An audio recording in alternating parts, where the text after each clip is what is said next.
Hola, ¿qué tal? Bienvenidos. Una mujer acusada de portar un arma de uso exclusivo del ejército solicitó ser juzgada con perspectiva de género.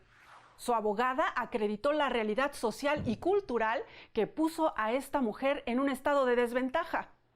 ¿Quieres saber cómo terminó esta historia? Acompáñanos. Hoy hablaremos de la defensa penal con perspectiva de género. Soy Verónica González. Recuerda, aquí te defendemos.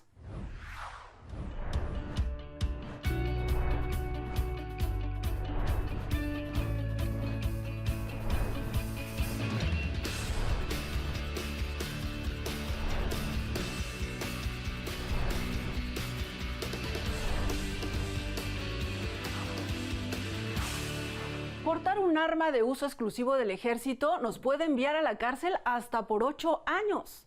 Maestra Esmeralda Saavedra, defensora pública en la Delegación Guanajuato del Instituto Federal de Defensoría Pública. ¿Cómo estás? Bienvenida. Muy bien, Verónica, muchas gracias. Un gusto poder saludarte y estar en este programa. Gracias por la invitación. Gracias a ti por aceptarla. Y bueno, hablemos de Erika. Sabemos que no es un nombre real por protección de datos personales. Le vamos a llamar Erika. Cuéntanos quién es ella y de qué delito fue acusada. Sí, Erika es una señora joven de una comunidad de Silao, Guanajuato. Fue acusada de portar un arma de fuego de uso exclusivo del Ejército, Armada y Fuerza Aérea Mexicana. ¿En qué momento tú comienzas a llevar su defensa y cómo vas descubriendo pues este contexto que tenía ella en el aspecto cultural y social? Sí, se me dio intervención para llevar defensa desde sede ministerial para estar presente en la lectura de derechos, por lo que conozco desde un primer momento de este asunto. Sí, ella fue detenida aproximadamente 2 de la mañana en el año de 2020, mes de abril, y porque le encontraron los policías que la revisaron un arma de fuego de uso exclusivo del ejército. Cuando ella la detienen y tú llegas en ese momento a pues prácticamente a realizar esta defensa, ¿tú cómo te enteras o cómo vas descubriendo este contexto social, su edad, a qué se dedicaba? Bueno, desde la entrevista previa que nosotros como defensores tenemos con nuestros defendidos, es cuando tenemos que tener ahí, es muy importante tener mucha empatía y asertividad con nuestros defendidos, porque una persona cuando es defendida llega asustada, llega con desconfianza, llega temerosa. El solo hecho de ya llegar detenida tiene entonces hay que lograr esa empatía.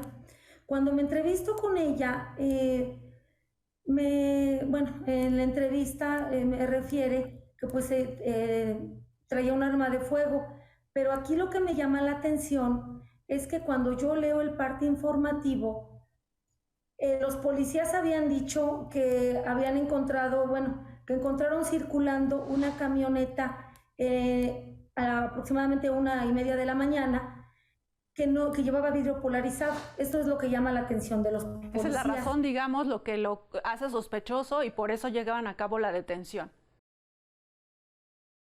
Exactamente, hace sospechoso esto también porque en la zona pues se dan hay mucha inseguridad. Entonces ven una camioneta con vidrio polarizado y además al marcado hace caso omiso, por lo que le dan alcance y encuentran a una pareja, un hombre y una mujer. Sin embargo, le solicitan descender del vehículo para una revisión y a la mujer le encuentran en su abdomen, entre sus ropas escondida, un arma de fuego.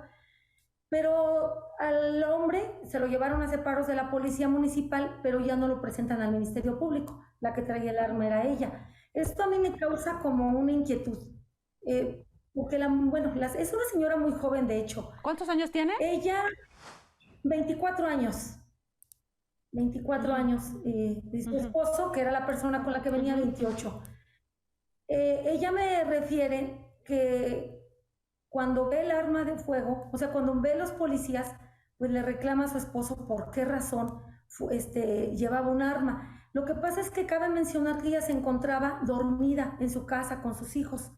Cuando él la despierta, estaban construyendo un local en el rancho cercano ahí, Entonces las personas le habían dicho, es que están robándote el material en las noches, el material de construcción, por lo que él decide que ella lo acompañara. Él le da le dice, por favor acompáñame a revisar el local. Cuando ella va, ella pues estaba dormida y todo, sin embargo obedece esta indicación de su esposo, esta instrucción, y es la razón por la que ella se encontraba a esas horas de la madrugada, porque él le pidió que lo acompañaran. Cuando llegan al lugar, realmente no ven nada sospechoso, ven todo su material completo y deciden regresar al siguiente rancho, que es donde ellos vivían. Es cuando la policía los encuentra, los intercepta y es cuando los detiene. Hasta este momento tú no sabes aún si ella llevaba el arma y estaba consciente de que la llevaba, o por la premura en la forma en que se dan las cosas, si ella estaba muy consciente de lo que estaban haciendo o no. Ella fue un impulso que fue tomar el arma de fuego que venía en la camioneta y guardarla por el temor que a su esposo le detuvieran. Ella tiene ese temor porque él es el único sustento económico de ella y sus menores hijos, entre ellos un bebé. Ella vive en una casa familiar. Todo esto lo veo en la entrevista. Posteriormente hablo con la familia. Maestra, tú en este primer contacto ya vas viendo, ya se van encendiendo estos focos de alerta, ¿no? Por el contexto que ella tiene. Vamos a hacer una pausa y de regreso nos explicas cómo es que tú decides plantear esta perspectiva de género, que se juzgue con perspectiva de género, porque vas viendo todas estas alertas. Vamos a hacer la pausa y regresamos con este tema de Erika. Mientras tanto, yo les pregunto, ¿saben cuántos tipos de medidas cautelares establece el Código Nacional de Procedimientos Penales? Entérate en un minuto. El Código Nacional de Procedimientos Penales establece 14 medidas cautelares que podrán ser solicitadas por el Ministerio Público o la víctima: la presentación periódica ante el juez, una garantía económica, el embargo de bienes o la inmovilización de cuentas, la prohibición de salir del país, someterse al cuidado o vigilancia de alguna institución, la prohibición de acudir o acercarse a determinados lugares, la prohibición de convivir o comunicarse con algunas personas, la separación inmediata de su domicilio, la suspensión temporal en el ejercicio del cargo si es un servidor público, la suspensión temporal en el ejercicio de determinada actividad profesional o laboral, la colocación de localizadores electrónicos, el resguardo en su propio domicilio y la prisión preventiva.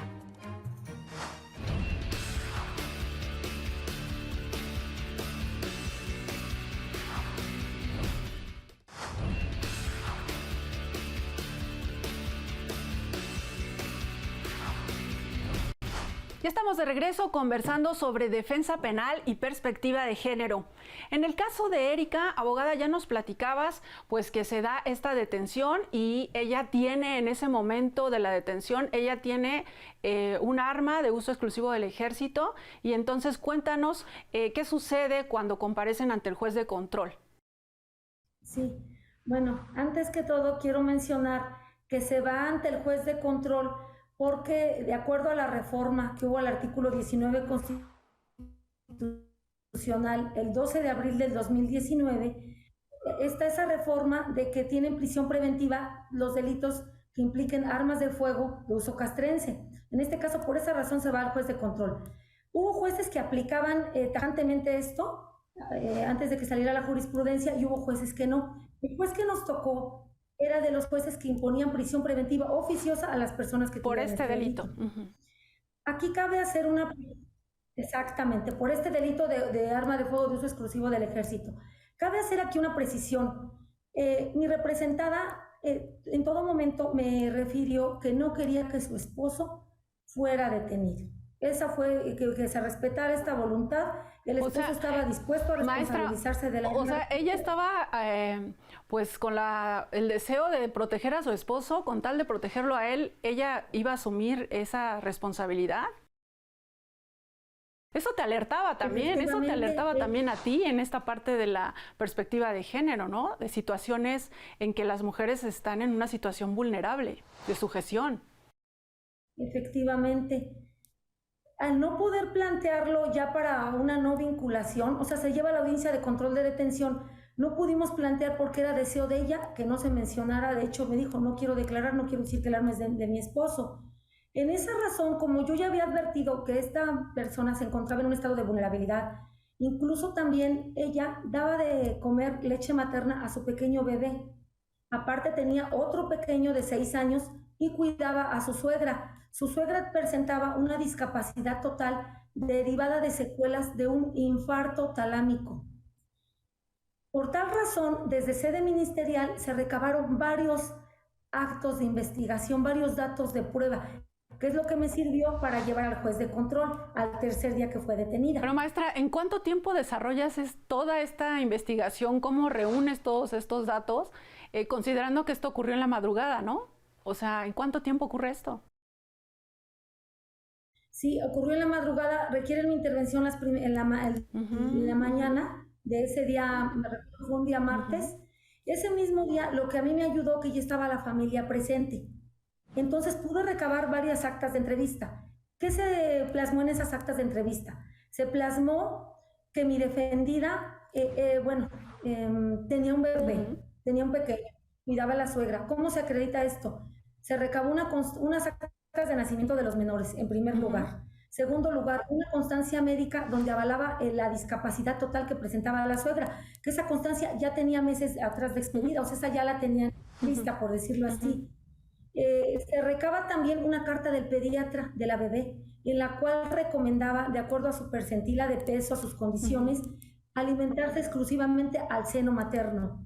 Se recaban entrevistas de familiares que les constaba que ella alimentaba a la bebé, que dependía económicamente del esposo, que vivía en casa familiar, es decir, no era casa de ella, sino de la familia del esposo, que él es el que cubría los gastos. Todo esto se recaba y se lleva al juez de control para acreditar la situación de vulnerabilidad que se presentaba mi defendida, y también hay una excepción, que es lo que se hace valer para aplicar la medida cautelar de prisión preventiva oficiosa, que es la contemplada en el 166, segundo párrafo de nuestro Código Nacional de Procedimientos Penales, en la cual... ¿A qué se refiere? Establece que sí, se refiere a que las madres en estado de lactancia que no ingresen a prisión, sino pudieran estar bajo el cuidado en su domicilio, que es lo que se hace valer por esta defensa ante el juez de control. Bien, vamos a hacer una pausa y al regresar nos cuentas cuál fue la respuesta del juez de control y por qué es tan importante. Antes de ir a la pausa, explícanos, ¿por qué es importante que desde este primer momento, en esta primera audiencia, en el control de la detención, tú plantees ya directamente el que se juzgue con perspectiva de género? ¿Por qué no esperar a que prosiga el juicio? ¿Por qué es importante que se haga desde el primer momento?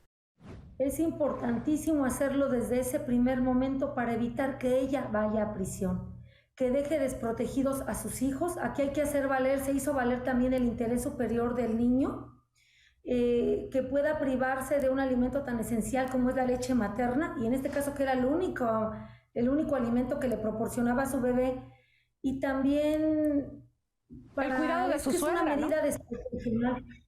Exactamente, el cuidado de su suegra, y además es una medida desproporcional e innecesaria que ella vaya a prisión, pudiendo afrontar su proceso, en este caso en su domicilio. Bien, vamos a hacer la pausa y al regresar ya nos cuentas entonces qué resuelve el juez de control. Vamos a la pausa. Antes, le preguntamos a estudiantes de la Universidad de Sonora qué opinan sobre la posibilidad de sustituir, como mencionaba la abogada, de sustituir la prisión preventiva por otra medida cautelar. Vamos a escuchar a los universitarios de Sonora.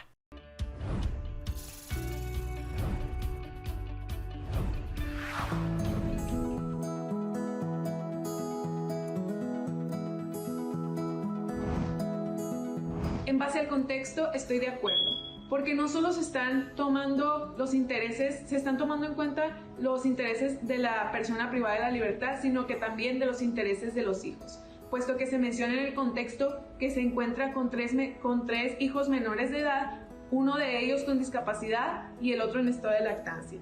Entonces, se está velando por los intereses de los hijos, y mientras se encuentre el área supervisada por las autoridades correspondientes, me encuentro de acuerdo con que se tome otra medida cautelar.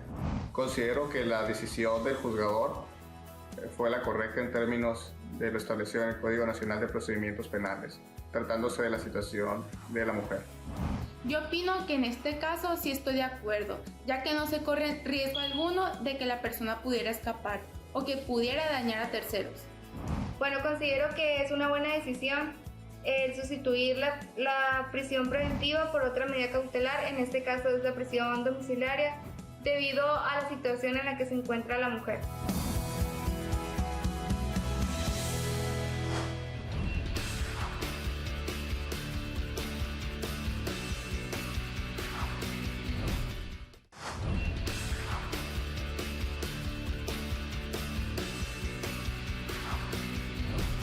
Ya estamos en la parte final del programa de hoy hablando sobre defensa penal y perspectiva de género.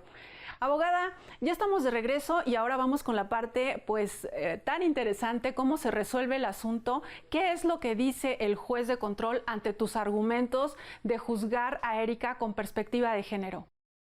Sí, basándose en los argumentos que le planteó esta defensa, el juzgador determinó sustituir la medida cautelar de prisión preventiva oficiosa, misma que no se va a efectuar en un centro carcelario. En este caso le hubiera correspondido el Ceferezo 16 por ser delito federal en Morelos, sino que va a estar en el domicilio bajo la vigilancia de la Unidad de Supervisión de Medidas Cautelares hasta que se llevara a cabo su procedimiento abreviado, que se trató que fuera en el menor tiempo posible.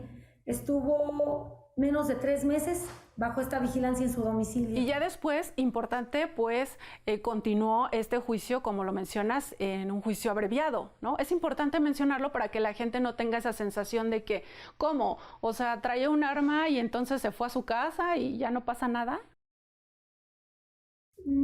Ella el día que se llevó su audiencia de procedimiento abreviado, ese día se emitió una sentencia. Como ella no tiene antecedentes penales, y reunía todos los requisitos para poder optar por el beneficio de la condena condicional, es al que se acogió. Ahí ya termina la vigilancia de ella, de la Unidad de Medidas Cautelares. Sin embargo, ella está mandando reportes mensuales.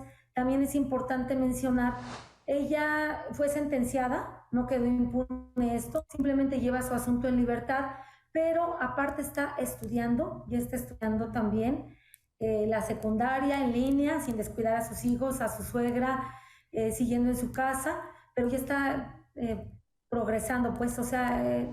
Y estas son precisamente las ventajas que ofrece este sistema de justicia penal adversarial, y me gustaría mucho que pusieras énfasis, maestra, en, por un lado, el que se juzgue con perspectiva de género para que ella pudiera seguir atendiendo a sus hijos, y por el otro, cómo es que, aunque el sistema les ofrece ventajas, no deja impune, como tú ya mencionaste, del castigo o de la sanción que ameriten.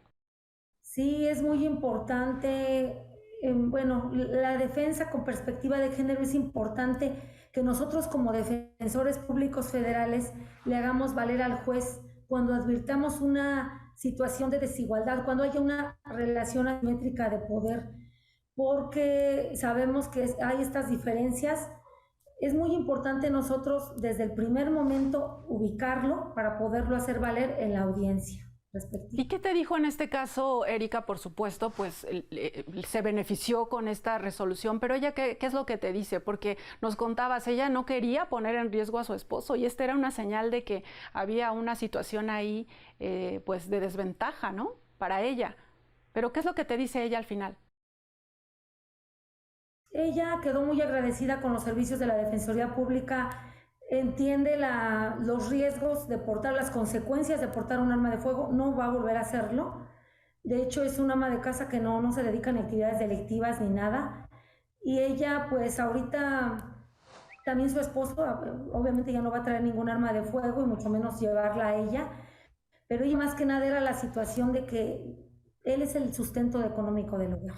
Él es el sustento, esa era la razón por la cual ella no quería que él fuera detenido, pero está consciente de todas las consecuencias que implicó esto. ¿Cómo te has preparado tú para llevar este tipo de defensas, para estar sensible y sobre todo muy alerta en estos casos de grupos vulnerables, en este caso de las mujeres? Sí, cabe hacer mención que el Instituto Federal de Defensoría Pública está a la vanguardia en capacitar al personal. Desde hace varios años se ha preocupado porque llevemos capacitaciones. En el caso particular y por lo que respecta a perspectiva de género, acudí a un congreso nacional en el año 2019. Y a la vez siempre, incluso antes de la pandemia, siempre con capacitaciones, con cursos en diversas materias, adolescentes, en materia de ejecución, llevan a ponentes de gran prestigio y calidad. Aunado a eso, conferencias que nos dan los jueces, y aún ahorita con la pandemia seguimos capacitándonos. Eso es lo que nos ha permitido estar a la vanguardia en estos temas, y en mi caso particular, y también por la Delegación Guanajuato con mis compañeros, hay mucha retroalimentación. Y estar muy alertas, ¿no? Muy alertas sobre todos estos focos que se encienden cuando se trata de la perspectiva de género. Maestra, sabemos que recientemente recibiste un reconocimiento. Te entregaron la medalla Ponciano Arriaga como mejor defensora pública federal en el año 2020. Cuéntanos tu experiencia. ¿Cómo te sientes de haber sido distinguida con este galardón? Me siento muy contenta, muy honrada, muy agradecida con el ministro presidente de la Suprema Corte, con el director general del Instituto Federal de Defensoría Pública. Es para mí un aliciente, un estímulo que me impulsa a seguir adelante, a dar lo mejor de mí para defender a los que menos tienen. Me siento feliz. Bien, pues muchas felicidades. Y ahora, como les mencionaba al inicio del programa, tú estás en la Delegación Guanajuato del Instituto Federal de Defensoría Pública. En tus ratos libres, que sabemos que no son muchos, si hablamos de museos o centros culturales, ¿qué nos recomendarías visitar allá en Guanajuato? Bueno, el estado de Guanajuato es un estado muy rico culturalmente hablando. Hay muchos museos emblemáticos en Guanajuato. Guanajuato es un estado con muchos museos. Por ejemplo, el Museo de la Alhóndiga de Granaditas, el Museo Iconográfico del Quijote, el Museo Casa Diego Rivera. Hay amplios museos, están también... Incluso recorrer las calles, ¿no? Incluso recorrer las calles de Guanajuato, ¿no? Es un lugar histórico. Sí. Muchísimas gracias por habernos acompañado en el programa de hoy, maestra, y te invito a que te quedes con el auditorio de Justicia TV. Vamos a ver todos algo más de la riqueza cultural de nuestro país. Soy Verónica González. Hasta la próxima. Les saludo desde el Museo Anahuacalli para invitarles a ampliar sus territorios de placer. Vamos a conocerlo. La Coatlicue parece devorar a los visitantes al cruzar el vestíbulo. En cada esquina del edificio, los 4 elementos, tierra, aire, fuego y lluvia, son representados por sus divinidades. Este lugar fue concebido por Diego Rivera como una obra artística habitable en el Pedregal de San Ángel para albergar la impresionante colección de alrededor de 2,000 figuras teotihuacanas, olmecas, toltecas, nahuas, zapotecas y del noroeste de México, que había reunido durante toda su vida y a las que llamaba el idolaje.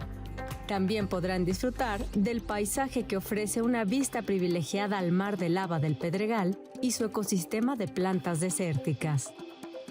Diego Rivera diseñó una serie de 23 mosaicos que recubren los techos del Anahuacalli. Estos mosaicos retratan la cosmovisión prehispánica y sus dualidades, en un trayecto que va de la oscuridad a la luz. Los mosaicos de la planta baja fueron realizados en blanco y negro, y los de los pisos superiores tienen piedras de distintos colores traídas de Tasco. Los diseños en los techos pueden ser leídos como un códice en el que fue plasmada la cosmogonía que Diego Rivera quiso exponer en este lugar. Destacan elementos como la serpiente Quetzalcóatl, el jaguar y la rana, inspirados en las antiguas figuras de los documentos prehispánicos. Hasta aquí nuestro recorrido por el Museo Anahuacalli, uno de los legados que Diego Rivera y Frida Kahlo dejaron al pueblo de México.